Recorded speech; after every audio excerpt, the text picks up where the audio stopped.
Hey everybody, how you doing? It's Mr. Fuzzy Lego. Welcome back to our custom Lego minifigure video, and today I'm showing you 5 minifigures to celebrate the 35th anniversary of Back to the Future. Certainly one of my favorite films of all time, and I know many other people can agree with me on that. And so in about a week's time, I managed to pull these figures off, and the 5 that I have are, of course, Marty McFly and the original red puffy jacket that he has, Doc Brown, Lorraine Bates, George McFly, and Bert Tannen. As you can see, I did make these minifigures, but I also made a custom DeLorean using my own mock ideas and also the Lego as a base. So I will show you that DeLorean as soon as I finish up these figures. And like I said, I did manage to make these in about a week. I mean, there was a lot of time that was spent on these. I was working on a lot of other figures on the side as well, mainly commission stuff. But I am really happy with the way that these all came out, and I decided to do some more different things with how I would make these, and I think they came out pretty good. Like I said, this is one of my favorite movies of all time, so I did want to make a few minifigures from the movie. I wasn't expecting to make the 5 like a main original cast, but I decided I might as well go ahead with it because I've never really seen a Lorraine or George or even Biff in Lego before, at least not custom like this. So I decided I might as well give it a shot, throw my hat in the ring, and attempt to make figures, because I have seen on social media platforms people have been making a lot of Back to the Future figures recently. So I just kind of thought I'd jump on that as well and make some other figures that people may have missed. So that's pretty much the background behind this, and so without further ado, let's get started. Of course, we're going to start off with Marty McFly, the central protagonist, as well as one of my favorite cinema characters of all time, and this just came out to be a really cool figure. Definitely a challenge in some areas, especially regarding the jacket, but mainly just a bunch of painted lines, like the shoes, for instance, were pretty tricky to get right, and I even did this, the Nike swoosh. So I guess since I'm already at the shoe area, I'll just talk about that. I did gloss the shoes because when I wanted to sit in the DeLorean that I made, the paint can't chip. So I wanted to gloss that over in a gloss, so they're a bit shiny just for that reason. I did mess up there and on the other leg, as you can see. So that's a mistake, but I did paint the Nike swoosh as well as the Nike swoosh that goes inside the insides of the shoes. They're both there on both sides. I don't know if that will give me any trouble for painting that, but I don't even really care because it's part of this character, of course. And the jacket mainly is painted like this. It's based off a few people that I saw. Like, for instance, I know that I think Sakurai, or I don't know how to say his name, but he made Marty McFly, and he up-sculpted the jacket, like, I think similar to this, and I think I've seen a few other people do this as well. So I guess credit goes to a bunch of people. I don't exactly remember, but I would imagine this is a pretty standard way that I would make a Marty McFly anyway. And I did paint some belt buckle detailing. The shirt is all custom painted based on the official figure, actually, so that's pretty cool.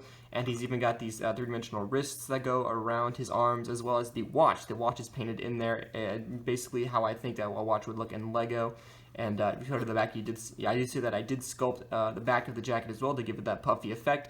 Not all the way up to the top because the hair covers it, but I think it looks good enough. And on the subject of that, the hair is the Anakin Skywalker hairpiece from 2008, and I decided to use this because the Han Solo hairpiece, which I have right here, looks pretty good.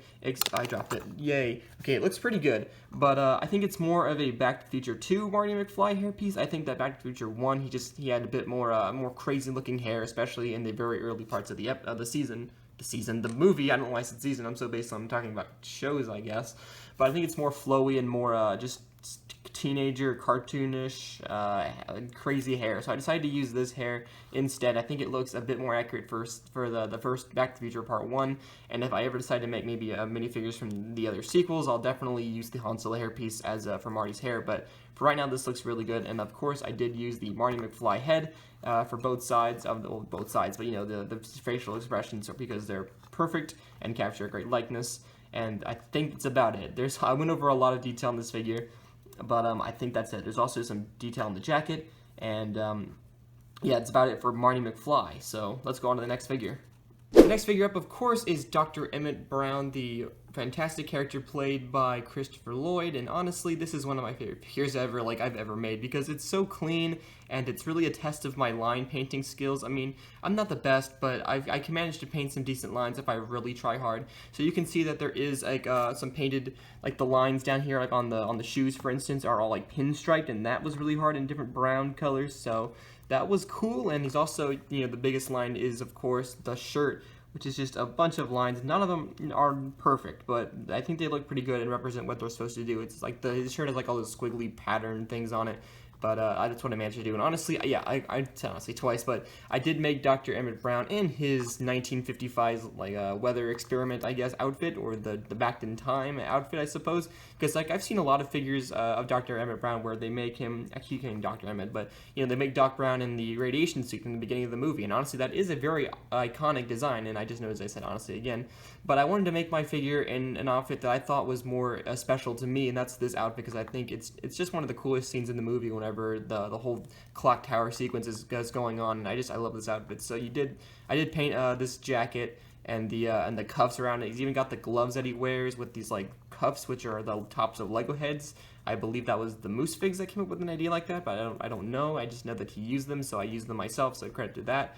And he's also got the jacket here with some different painted buttons, and this collar thing, and the shirt at the very top. And I did get a suggestion from my friend Liam in the community, the Student Customs, who suggested that I paint or dry brush his hair in the more tan color that he has, since it is the younger version of Doc Brown. But I only have one of these hair pieces, and I really don't want to paint on it unless I ruin it, in case I want to make like Dr. Brown from Back to the Future 2 or 3 or something like that, and I need another hairpiece or something, so I'd rather just keep this the white color. I appreciate his suggestion, but this is good enough for me, and he does have some painted line details and the shoes, as well as the head. And I did paint the scar, like the scar, the scab, whatever he has on top of his head, I did paint that, as well as the alternate expression, which I did paint as well. So there we go, use the official head. That's about it for Dr. Brown. I keep saying Doctor. That's it for Dr. Brown. I don't know what else to mention on this figure, so put the hair back on, and we'll move on to the next figure. Next is Lorraine Bates, and this is the 50s version, so technically not Marty's mother just yet, but I still really like this figure. I really like the painted details I have. It's pretty simple, honestly, besides the skirt detail, which I'll get to. But mainly, the first thing I want to get out of the way right off the bat is the hairpiece. It looks so good on this figure, and it's actually one of the biggest inspirations for this project as a whole, just because I love this hairpiece and thought, man, that would look really good on a Lorraine figure. So I made this figure and the whole project almost... I mean, well, this wasn't the only inspiration, but it was definitely a big contributor to that idea, and I really liked the hairpiece and the way this turned out. But mainly the painted detail on the I guess the jacket, shirt, I'm not sure what to call it, looks pretty good, and it even extends onto the skirt, which I think I painted a bit too far down, so it does look like she's kind of tall, I guess you could say. But it does look really nice regardless. But the skirt detail is where all the paint really went into, and it's supposed to look like those cherries that are on the skirt. I mean, this first design, I'm going to be honest with you, this first one was, I wish I continued this specific design on the rest of it, which I did kind of do, but this just looks a lot cleaner, and the lines are a lot smoother compared to maybe the back here, where they're a lot thicker and a lot more uniform, and I kind of wish that I just decided to make them a bit more coherent, I guess, instead of just kind of making all the sides different. But it does look really nice regardless, and he does have just white legs underneath here, no painted detail on that at all, because I couldn't find reference of her just having shoes, and so I just kind of gave her the socks that she looks like she wears, so I guess she's wearing high white boots or something, but that's the lights I decided to give her. And last but not least is the head, which I fully painted, so if I remove this hairpiece to show you, it is a fully painted head that I made just to try and capture the likeness of Leah Thompson. And I think it came out pretty well. Not the best headpiece I've ever painted, but definitely one of the cleanest. I think it came out really nice, and definitely a win in my book, especially when you put the hairpiece on. It just makes it look so much better and so much more accurate. And even if it's not supposed to look like Lorraine itself, it's definitely a really cool 50s looking minifigure that I've made, and I'm really excited and very happy with the end result. And how could you not have George McFly, probably my favorite character in the original film at least. I think his arc is just really fun to watch and just really relatable in a lot of ways. But anyway, this is definitely one of the hardest to capture simply because of the head and hair.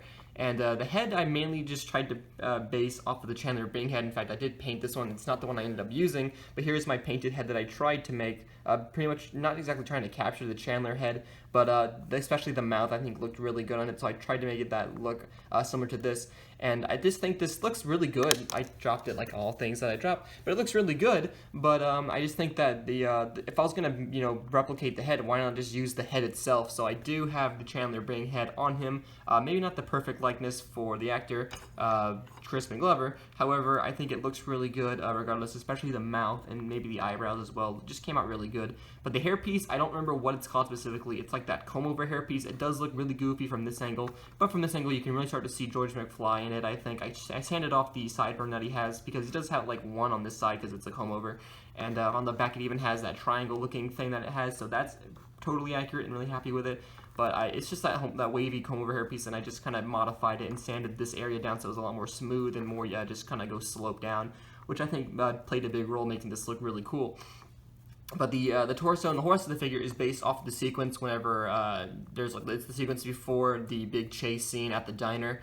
It's definitely really cool, and I think maybe not exactly the most iconic outfit that he could be seen wearing, but definitely one of the coolest, because that's all messed up. You see he's got the collar, like all the collar, but the shirt comes down onto the legs itself, and it's going over the belt, and it's all out of whack, and it just looks ridiculous because he like just woke up or from completely going insane from all the stuff. I forgot exactly what happens in the scene. I know there's a deleted scene where Marty like drugs him or something, but it's supposed to be represent the result, I guess. This whole segment is completely out of whack, but I did paint the cuffs on here with those lines around the arms. Came out really nice. I really like the way those are, and he's even got a pocket on the inside of his jacket, which is three-dimensional with some different painted details, and the pieces up here are outlined. I never know what these things are called, but anyway, you can see that he also has the little buckles that he has on the back, which are accurate to the way they appear, as well as the legs, which are painted in a pavement color, not black, but like a very, very dark gray with these glossy boots that I had painted. So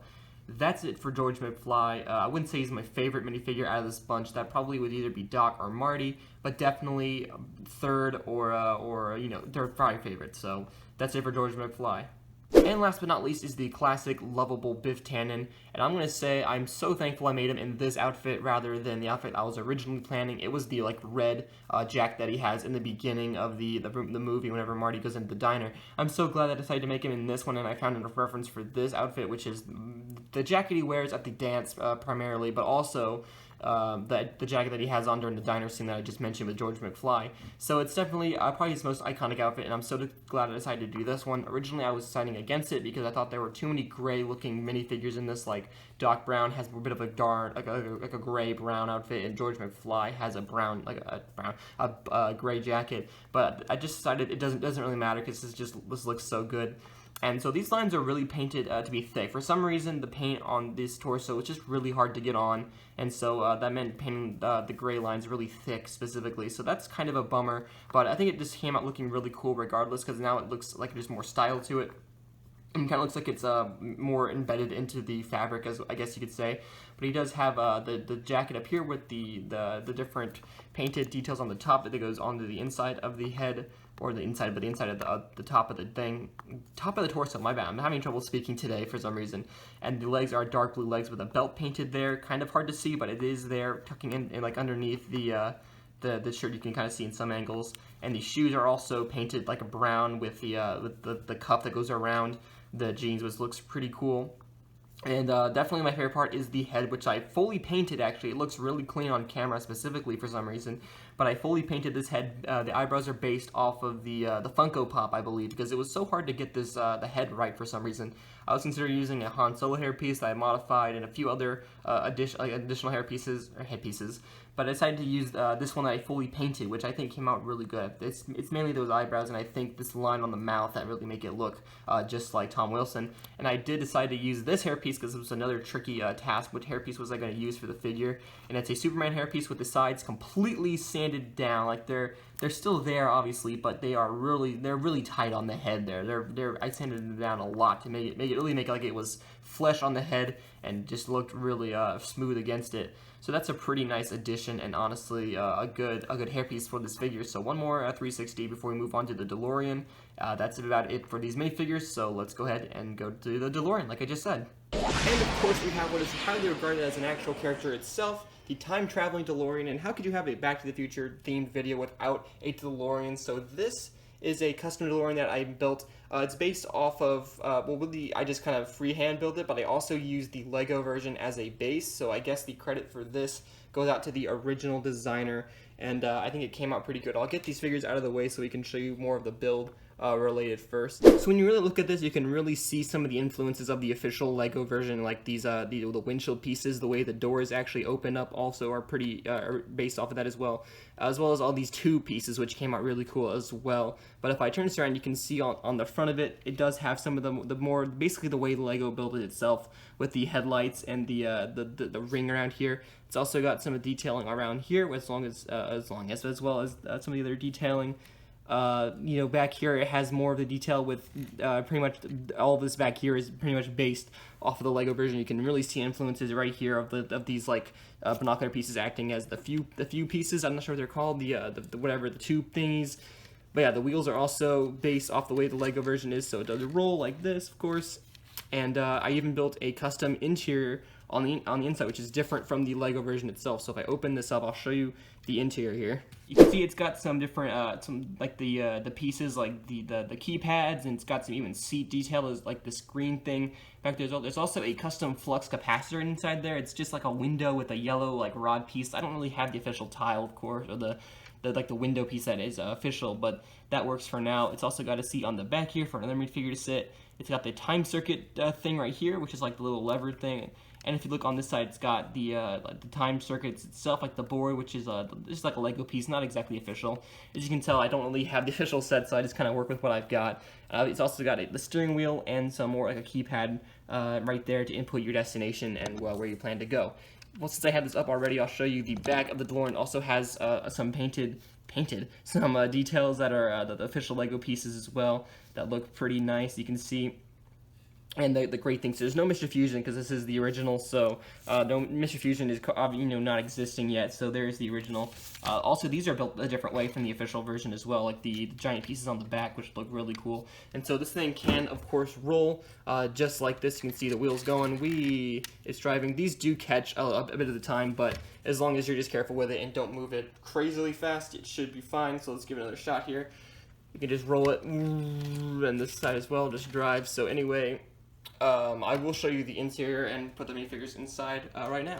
We've got little Marty here who is ready to go on a time-traveling adventure, so we can just move his legs down and his arms, of course, out of the way, get my hands away myself. So here we got him sitting down. You have to move his arm up to avoid the door catching on. So we can just open the door like so with our hands, boop, and put, oh, his hair fell off, yay. We can put Marty McFly in here. I'll try to get my hands out of the way as much as possible, but it's going to be pretty hard with my hand right in front of the frame. So we put Marty in like this, and I can bend him down because he does need to sit at a little bit of an angle, so he can't lean all the way back in the seat. But now we can just close the door because the doors have these pieces on the inside which give him a lot of space for his arms. And now the door is fully closed in there, and he is sitting in the car itself. There's Marty McFly, time traveling, going to the 50s or 1999 or wherever he's trying to go. And it looks really cool. I love the way this looks. We can also put Doc, because I do have Doc right here in the radiation suit. So we can put him in here, and he's a lot easier to fit because he doesn't have any painted details on him. So we can just move him out of the way. We'll get the DeLorean on this side of this board, and we put him in here like so. Maybe I can even put him in without my hands being in the way. But let's see here. You kind of need two hands to do this because it's a little frightening. We're doing it with one, because you don't want to push too hard on the build or something and have it just completely snap apart. So you always got to be careful with that. But there we go. You can put him in there like so. Make sure his head isn't messing up with the door itself. So see, now I put his hair on too. I lean him back too far. That's a mistake I make with this. Oop! I bumped the camera. Sorry. Anyway, so now he's sitting in there. We can close the door just like so. And now they're both time traveling. So that looks really cool, especially from the front. I'll give you a close up here. That's so awesome. So I'm so happy that I managed to make this look pretty much like Legos. And yeah, so that's about it for the DeLorean. So I guess we're going to go ahead and zoom off into time. So here they go. Alright guys, that's about all the figures that I have for this video. Thank you so much for watching. And if you enjoyed this video, you can always leave a like down below and a comment expressing your opinion on these figures. You can also check out my social medias where I post lots of different figures, lots of different photos of the figures that I make, and the different previews of upcoming projects that I have in the works. And it's always also commission information down there below. I do have a waiting list, but I'm managing to get through that as fast as I can, especially when I have all these other figures to make alongside those. So keep in mind that those two take a while. But anyway, that is it for this video, everybody. Thank you so much for watching, and I will see you next time. Goodbye.